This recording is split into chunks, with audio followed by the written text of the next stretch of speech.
why are young people attracted to socialism in 21st century America? One of the best interviews that Charlie Kirk ever gave, it was right before he died. It was an episode that he did with Tucker Carlson where he talked about the fact that if you don't give young people a stake, if you don't give them ownership, if you don't give them a sense of the American dream and of possibility in the future, they're going to become socialists. Like if you have a zero-sum environment for a 25-year-old in this country, they're going to start to say the only way for me to get anything is to take away from somebody else. So we have to get away from like the zero-sum thinking. I think that's like the root cause of this. But I also think that, look, we've ran an experiment in the United States of America. And, I think that we have undone that experiment, taken it a different direction in the Trump administration, where ship all the factories overseas and let low-wage foreigners make our stuff. That was a bad deal for American workers. Again, it takes a long time to reverse that trend, but I think it's one of the best parts of Trump administration policy is you do see that trend starting to reverse.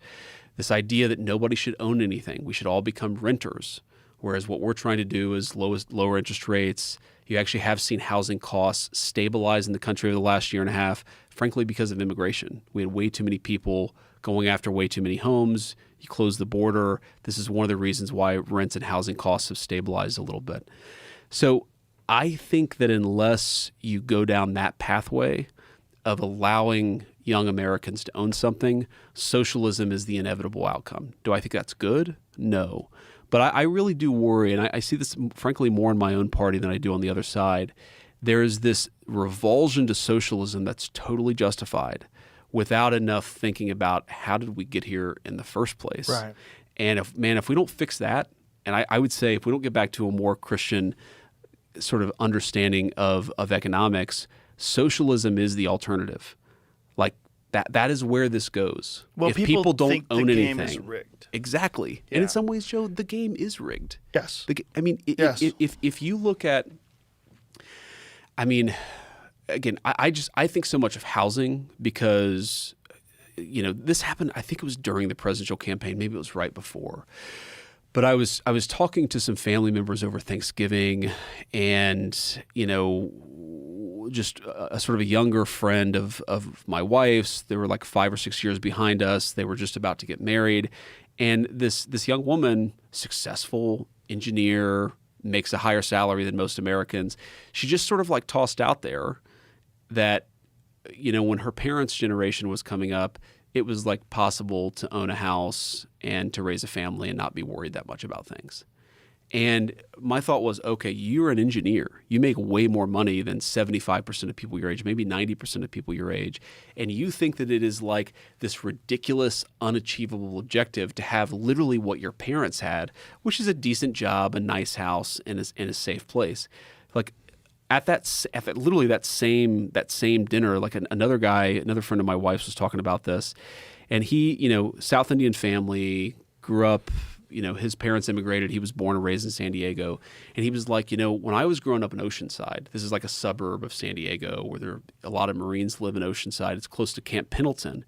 So when I was growing up, all of my, like the kids that I played with, that I rode bikes with, that I was, playing street hockey with and football with, all of those kids were the sons of enlisted Marines in Oceanside, California.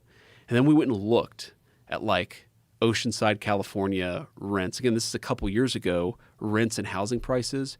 Like every house was north of $1 million on the street this guy grew up in. And enlisted Marine, frankly, most Marine officers could not afford to buy $1 million house. So like, does the socialism thing scare me? Yes. Is it the wrong solution? Yes. But one thing I try to persuade my fellow Republicans of is socialism is the alternative if we don't have a pathway to give people a sense that the system is not rigged and that the American dream is attainable. That's like our job. That's what we have to do. I'm not saying Rome was built in a day. It's not going to be easy to undo some of these economic trends. But man, we ran the experiment. We ran the experiment of offshoring all of our industrial jobs, of becoming a services and finance economy, and allowing Wall Street to come in and buy every asset of modern life and turn it into an investable, line goes up asset. And what has that done? It's created a generation of kids who kind of are attracted to socialism. We have to fix that problem. Well, kids that do feel, and you're correct, and I agree with you, the system is rigged. Kids feel like there are no options other than to burn it down. Yes. And that's the problem. And because they feel very frustrated. And this is part of our job, is to provide an option that isn't burn it down, but is not just doing the same things that we've done for the past 40 years. They're also terrified about the future because of AI.